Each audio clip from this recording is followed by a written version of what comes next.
इन दिनों देश में एक मुद्दा जो है वो बहुत ज्यादा गरमाया हुआ है दोस्तों। पिछले 2-3 दिनों से मैं देख रहा हूं कि न्यूज़पेपर्स में या मैं कहूं कि तमाम जगह पर ना एक मुद्दा जो है वो बहुत ज्यादा गरमाया हुआ है। एक देश एक चुनाव या मैं इसे कहूं कि वन नेशन वन इलेक्शन के बारे में हर कहीं बात हो रही है। सोशल मीडिया हम लोग देख रहे हैं, सोशल मीडिया पर भी देख रहे हैं तो वन नेशन वन इलेक्शन की बात हो रही है। क्या है वन नेशन वन इलेक्शन? क्या भारत में संभव है वन नेशन वन इलेक्शन या एक देश एक चुनाव भारत में संभव है? इस मुद्दे के ऊपर आज के इस वीडियो में हम लोग डिस्कशन करेंगे। सारी की सारी चीजें क्रिस्टल क्लियर आप लोगों को बता दूंगा कि एक देश एक चुनाव के अंतर्गत ये केंद्र सरकार क्या करना चाह रही है। एक देश एक चुनाव या वन नेशन वन इलेक्शन का इतिहास क्या है? क्या इससे पहले भारत में कभी one nation one election type की चीजें हुई है, मतलब पूरे भारत का चुनाव एक साथ हुआ है या नहीं हुआ है? इन सारी चीजों के ऊपर इस पूरे के पूरे वीडियो में आप लोगों के साथ डिस्कशन करूंगा। नमस्कार, आदाब, सत श्री अकाल। मेरा नाम तारेंद्र बेले है और मैं आप सभी का स्वागत करता हूं एग्जाम ओरिजिनल्स की इस देश दुनिया सीरीज में, एग्जाम ओरिजिनल्स के इस यूट्यूब चैनल पर। दोस्तों, ये जो मुद्दा है ना, इस मुद्दे को समझने से पहले सबसे पहले हमें जिस पॉइंट के ऊपर हमें चर्चा करना होगा कि भाई हमें जिस चीज को समझना होगा वो चीज यही है कि सबसे पहले तो हम समझे कि भाई वन नेशन वन इलेक्शन आखिरकार है क्या। इस वन नेशन वन इलेक्शन का मतलब क्या है? भारत के किन चुनावों के बारे में हम लोग बात कर रहे हैं या किन इलेक्शंस के बारे में यहाँ पर बात की जा रही है? और ये हाल ही में 2-3 दिन में ये पूरा का पूरा मुद्दा जो है वो आप लोगों की नजर में क्यों आया, आप लोगों की से चर्चा में ये पूरा का पूरा मुद्दा जो है वो क्यों आया हुआ है? ठीक है। तो सबसे पहले अगर वन नेशन वन इलेक्शन के बारे में अगर मैं आप लोगों से बात करूं तो सबसे पहले मैं आप लोगों को बताना चाहता हूं दोस्तों, अगर आप लोग यहाँ पर स्क्रीन पर देख पा रहे होंगे तो ये है हमारे प्यारा भारत, ये हमारे प्यारे भारत का नक्शा है, बहुत ही प्यारा नक्शा है। ठीक है। और आप इसमें देख पा रहे होंगे कि मैंने एक कलरफुल मैप आप लोगों के लिए लेकर आया हूं जिसमें हर राज्य को अलग अलग रंगों से यहाँ पर दिखाया हुआ है। अगर आप उत्तर से दक्षिण चले जाओ, पूरब से पश्चिम चले जाओ तो आप लोगों को सारे राज्य देखने के लिए मिलते हैं। अब देखो, मोटे मोटे तौर पर अभी मैं नगरीय निकाय का मतलब है जो नगर निगम, नगर परिषद, नगर पालिका है, इनकी बात नहीं करूंगा, मैं पंचायतों की बात नहीं कर रहा हूं। मुख्यतः अभी मैं आप लोगों को दो इलेक्शन के बारे में बताना चाहता हूं। एक इलेक्शन होता है हमारे यहाँ पर पार्लियामेंट्री इलेक्शन या मैं कहूं कि जो संसदीय चुनाव होते हैं, जिसमें हमारे द्वारा जो है वो संसद के प्रतिनिधि या हम जिन्हें कहते हैं मेंबर ऑफ पार्लियामेंट, हम उसे चुनकर भेजते हैं। एक इलेक्शन ये होता है। और दूसरा इलेक्शन होता है राज्यों की विधानसभा के, जिसमें हम लोग अपने क्षेत्र से विधायकों को चुनकर भेजते हैं। मोटे मोटे तौर पर अगर आप लोग देखोगे तो जैसे मैं अगर आप लोगों से कहूं कि मध्य प्रदेश, हमारा प्यारा जो मध्य प्रदेश है, हाल ही में यहां पर भी इलेक्शन हुए हैं। 2023 में आप लोगों को पता है कि मध्य प्रदेश में इलेक्शन हुए हैं। और 2023 में जब मध्य प्रदेश में इलेक्शन हुए तो भारतीय जनता पार्टी जो है वो काफी बड़े बहुमत से जीत कर आई। और जीत कर आने के बाद यहां पर भारतीय जनता पार्टी की ही गवर्नमेंट बनी मध्य प्रदेश के अंतर्गत।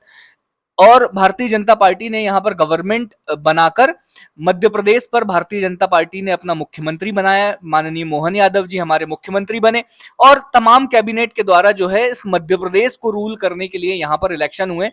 इन चुनावों को हम लोग कहते हैं विधानसभा के चुनाव।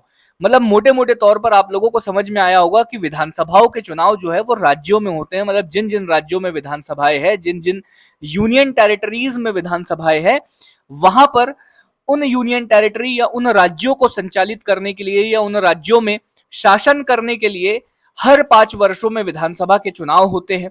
ये आप लोगों को समझ में आया होगा कि विधानसभा के चुनाव क्या होते हैं। दूसरी चीज मैं आप लोगों को बता देना चाहता हूं कि यहां दिल्ली में जो है ना वो है हमारी संसद। और यहां से रूल होता है हमारा पूरा इंडिया, पूरे भारत को शासन करने के लिए एक सरकार का गठन किया जाता है। और ये सरकार है ना, पूरे ये जो मैं नक्शा आप लोगों को दिखाया हूं, इस पूरे के पूरे भारत को रूल करने का काम करती है हमारी केंद्र सरकार।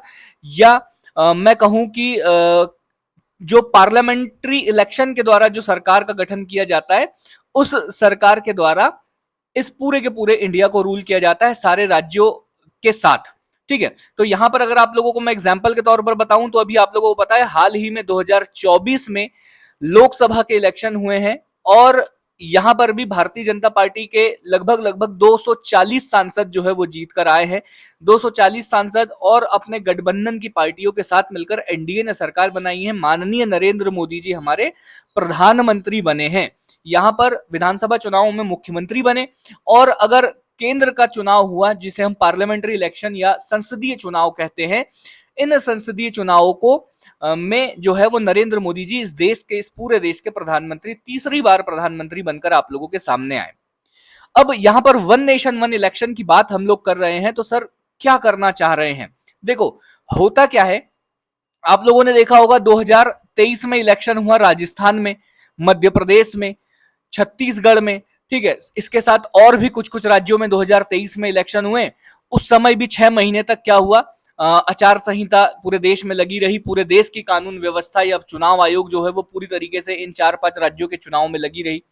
2024 हुआ, 2024 में लोकसभा चुनाव हुआ, देश के सारे कोनों में इलेक्शन हुए, और सारे कोनों में इलेक्शन हुआ तो एक साथ इलेक्शन 3-4 चरणों में इलेक्शन हुआ और सारे कोनों में इलेक्शन हुआ, तो भी आचार संहिता लगी रही। अभी अगर आप लोग सुन रहे होंगे तो जम्मू कश्मीर, ये जो जम्मू कश्मीर यूनियन टेरिटरी है, यहां पर इलेक्शन होने वाले, हरियाणा में इलेक्शन होने वाले हैं दोस्तों, और भी देश के कुछ राज्यों में इलेक्शन होने वाले हैं। तो फिर देश के कुछ भाग में जो है वो आचार संहिता लग जाएगी, कुछ भाग पर जो है कहीं ना कहीं पूरा का पूरा पॉलिटिकल जो अटेंशन है, वो पूरा का पूरा पॉलिटिकल अटेंशन जो है वो वहां पहुंच जाता है, और तमाम तरह से खर्चे या बहुत सारा खर्चा भी होता है इन इलेक्शंस में। तो केंद्र सरकार अभी क्या जो केंद्र सरकार जो है वो अभी एक प्रस्ताव लेकर आई है। उन्होंने कहा कि भाई क्यों ना विधानसभा, मतलब सारे राज्यों की विधानसभा, जहां पर भी विधानसभाएं हैं, जैसे राजस्थान, मध्य प्रदेश, छत्तीसगढ़, गुजरात, महाराष्ट्र, तेलंगाना, आंध्र प्रदेश, कर्नाटक, तमिलनाडु, इन तमाम राज्यों में जितने भी राज्य और जितने भी यूनियन टेरिटरी में विधानसभाएं हैं, इन सारी विधानसभाओं के चुनाव, साथ ही साथ जो हमारे पार्लियामेंट्री इलेक्शन है, या मैं कहूं कि जो संसदीय चुनाव है, इनको एक साथ एक बार में संपन्न कराने की कोशिश कर रहे हैं। और इसी मुहिम को दोस्तों, इसी मुहिम को नाम दिया गया है वन नेशन वन इलेक्शन। क्या ये one nation one election Bharat जैसे 140 करोड़ की जनसंख्या, 140 करोड़ की जनसंख्या, 100 करोड़ मतदाता, 100 करोड़ मतदाता का मतलब है 100 करोड़ लोग ऐसे हैं जो 18 वर्ष से अधिक आयु के हैं, जो वोट डालेंगे। 100 करोड़ मतदाता वाले देश में और 140 करोड़ जनसंख्या वाले इस बड़े भूभाग में क्या ऐसा कर पाना संभव होगा कि देश में विधानसभा और जो लोकसभा है उसके चुनाव संपन्न हो पाए? आगे बढ़ने से पहले मैं आप लोगों को बताना चाहता हूं दोस्तों कि अगर आप लोग करंट अफेयर के लिए परेशान हो, तो कल हमारी 12 बजे से 6 घंटे की मैराथन है, जिसमें जुलाई के पूरे करंट अफेयर को हम लोग प्रतियोगिता दर्पण के माध्यम से कंप्लीट करेंगे। इसमें आप लोग जरूर जुड़िएगा। 12 बजे का टाइम आप लोग नोट कर लीजिएगा। देखिए, चलिए हम लोग आगे आते हैं कि भाई भारत में क्या इससे पहले कभी एक साथ सारी विधानसभाओं के चुनाव हुए हैं? तो हाँ, जब भारत को आजादी मिली थी और भारत में जब पहली बार इलेक्शन हुए थे ना, जब पहली बार भारत में इलेक्शन हुए थे 1951-52 में, 1951-52 में जब पहली बार इलेक्शन हुए थे, तो उस समय पर देश के संसदीय चुनाव, देश के आम चुनाव, या जिसे हम लोग कहते हैं देश के संसदीय चुनाव या पार्लियामेंट्री इलेक्शन, इसके साथ ही साथ उस समय के 22 राज्यों में की विधानसभा में एक साथ चुनाव कराए गए थे, और लगभग 6 महीने का समय इन इलेक्शंस में लगा था। एक चीज तो ये हो गई।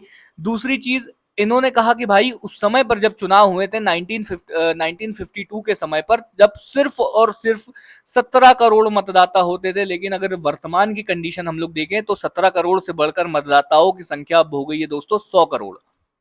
ठीक है, 52 के चुनाव के बाद 57 का चुनाव, 62 का चुनाव और 1967 का चुनाव भी एक साथ हुआ। विधानसभा के भी चुनाव, साथ ही साथ लोकसभा के चुनाव भी एक साथ ही हुए।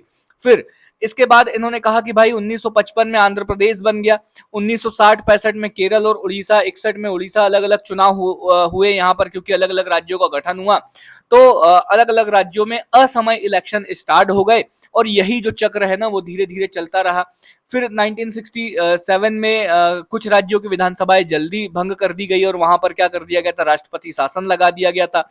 इसके अलावा 1972 में लोकसभा के चुनाव भी पहले करा लिए गए थे, इंदिरा गांधी जी के समय का कार्यकाल है। इंदिरा गांधी जी ने पहले जो है इलेक्शन पहले ही कंडक्ट करा लिए थे। तो इस कारण जो है ना, जैसे मान के चलो कि सारे राज्यों आज आज आज इलेक्शन होते हैं सारे राज्यों और विधानसभा में, सारे राज्यों की विधानसभा में, और संसदीय चुनाव आज एक साथ होते हैं। एक साथ सारे राज्यों के मुख्यमंत्री बनते हैं, एक साथ देश का प्रधानमंत्री बनता है। अब होता क्या है, किसी राज्य में सरकार गिर जाती है, वहां अलग से इलेक्शन कराना होता है, अलग से इलेक्शन कराना पड़ेगा। तो वो तो रेस से हट गया क्योंकि बाकी लोग सब लोग आगे बढ़ रहे हैं, लेकिन वो उसकी सरकार तो 2.5 साल में ही गिर गई। फिर उसका नया इलेक्शन होगा तो वो अगले 5 साल तक चलेगा। तो ऐसी ही कुछ घटनाक्रम जो है वो उस समय पर स्टार्ट हुई, और उसी के चलते चलते जो है वो बहुत सारी चीजें हुई। 1983 में फिर क्या हुआ कि चुनाव आयोग ने एक प्रस्ताव रखा इंदिरा गांधी जी के सामने, और 1983 में इंदिरा गांधी जी के सामने प्रस्ताव रखा गया कि भाई साहब वापस जो है ना वो वन नेशन वन इलेक्शन को स्टार्ट करना होगा। सारे राज्यों के विधानसभा के चुनाव और सारे संसदीय चुनाव एक साथ कराने होंगे। तो इंदिरा गांधी जी सरकार ने इसको जो है वो तत्काल जो प्रस्ताव जो है वो तत्काल उस समय पे आगे बढ़ाया नहीं गया।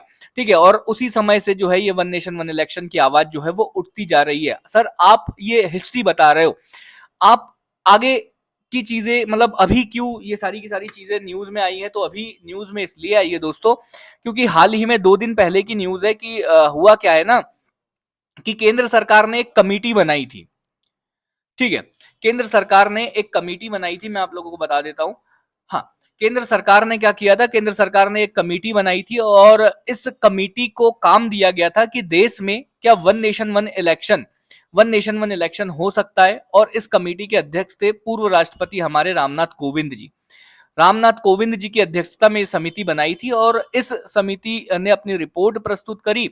और इस रिपोर्ट के बाद भारत की जो कैबिनेट है, भारत सरकार की जो कैबिनेट है या मोदी सरकार की जो कैबिनेट है, कैबिनेट का मतलब होता है दोस्तों जितने भी मंत्री और जितने भी कैबिनेट मिनिस्टर है, और नरेंद्र मोदी जी प्रधानमंत्री, और उनके जो मंत्री हैं, इनको मिलाकर कैबिनेट बनती है। तो इस कैबिनेट ने इस प्रस्ताव को मंजूरी दे दी। इन्होंने कहा कि भाई वन नेशन वन इलेक्शन जो है वो संभव हो पाएगा, लेकिन लेकिन लेकिन लेकिन क्या, अभी ये रास्ता जो है ना वो आसान नहीं है। क्यों आसान नहीं है?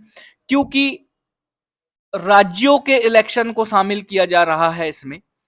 संसद में कई संविधान संशोधन करने पड़ेंगे, कई राज्यों के सहयोग की आवश्यकता पड़ेगी। ठीक है, राज्यों से परमिशन लेनी पड़ेगी, राज्यों के अधिकारों को छीनना पड़ेगा। जैसे अगर मैं आप लोगों को बताऊं तो आर्टिकल 172 कहता है कि प्रत्येक राज्य विधानसभा का कार्यकाल जो है वो 5 वर्षों का होगा। उससे पहले उसको भंग नहीं किया जा सकता जब तक कि कंडीशन ऐसी ना बने। ठीक है, मान के चलो आज मध्य प्रदेश में गवर्नमेंट है, अच्छे खासे बहुमत में है मोहन यादव जी। अब इलेक्शन होना है, इलेक्शन के कारण जो है वो 3 साल पहले ही मोहन यादव जी की सरकार अगर गिरा दी जाए, गिराने का मतलब यह है कि भंग कर दी जाए बिना किसी कारण। अच्छा खासा लोकतंत्र है, वो उनके पास बहुमत है। अगर विधायक सपोर्ट ना करे वो बात अलग है, लेकिन उनके पास सपोर्ट भी है, उसके बाद भी भंग करना जो है ये पॉसिबल नहीं हो पाएगा।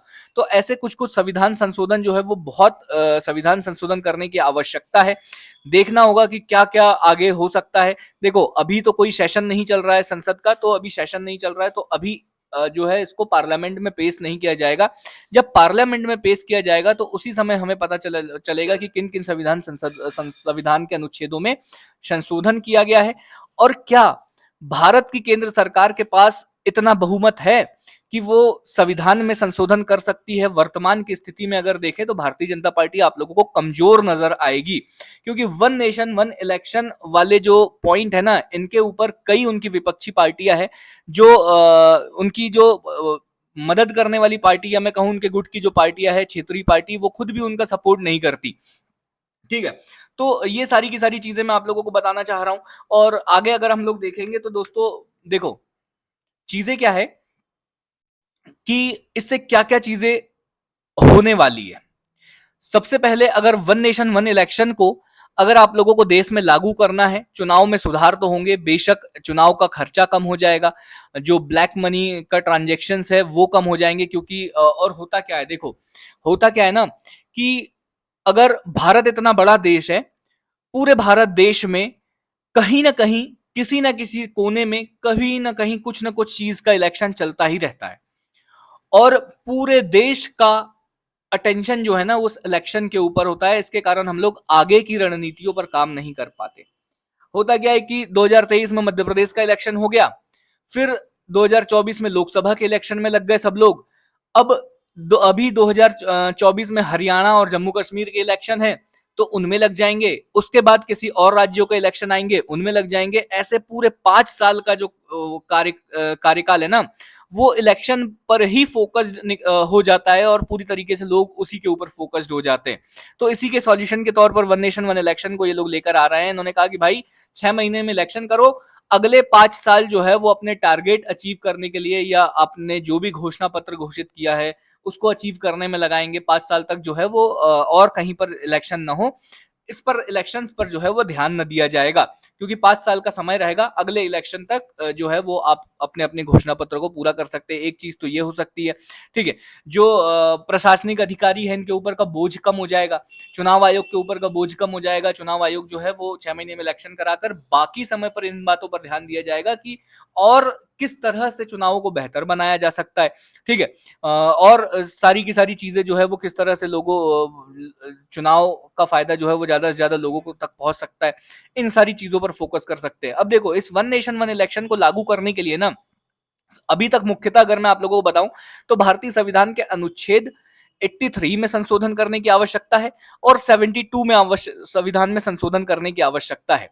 वर्तमान में अगर आप देखोगे तो भारतीय जनता पार्टी के पास केवल 240 सीट है और 240 सीटों में संविधान में संशोधन क्या सरकार भी नहीं बन सकती। आप समझो कि जब तक इनके जो एनडीए के की जो पार्टी है वो जब तक सपोर्ट नहीं करेगी तब तक गवर्नमेंट भी अभी 240 में लगभग 273 सांसद लगते हैं गवर्नमेंट बनाने के लिए, ठीक है। तो भारतीय जनता पार्टी के पास केवल और केवल 240 है। वो तो देखने वाली बात होगी कि कौन कौन इनके सपोर्ट में वोट करता है, कौन कौन सपोर्ट में वोट नहीं करता है। जब संविधान में संशोधन किया जाएगा या जब इसके ऊपर पार्लियामेंट में बहस होगी तब देखना होगा, तभी सारी की सारी चीजें जो है वो क्रिस्टल क्लियर हो जाएगी।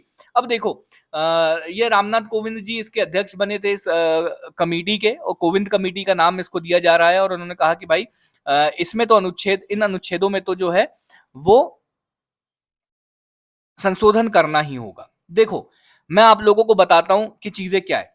सबसे पहली डिफिकल्टीज ये आने वाली है दोस्तों कि राज्य के चुनाव का जो विषय है ना, आप लोगों ने भारतीय संविधान के अनुसूची 7 पढ़ी होगी और अनुसूची 7 में आप लोगों ने 3 सूचियों के बारे में पढ़ा हुआ है। एक है राज्य सूची, एक केंद्र सूची और एक संवर्ती सूची, ठीक है। जो केंद्रीय सूची है या जो सेंट्रल लिस्ट है उस पर कानून बनाने का अधिकार केंद्र सरकार का है। जो राज्य सूची है उसके ऊपर कानून बनाने का अधिकार राज्य सरकार का है। संवर्ती सूची पर केंद्र सरकार और राज्य सरकार दोनों जो है वो कानून बना सकते हैं।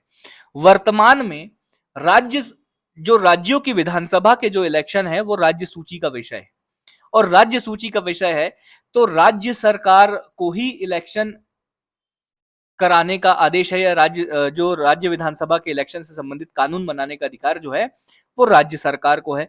कब होना है, कैसे होना है, क्या होना है, ये सारी की सारी चीजें वो राज्य सूची का विषय है। तो ये एक देखने वाली चीज है कि केंद्र सरकार इसको कैसे काउंटर करेगी या क्या करेगी। अभी जिन 2 अनुच्छेदों के बारे में मैं आप लोगों से बात कर रहा हूं वो 2 अनुच्छेद है दोस्तों, आर्टिकल 83 और आर्टिकल 172। आर्टिकल 83 कहता है कि राज्यसभा का कभी विघटन नहीं होगा।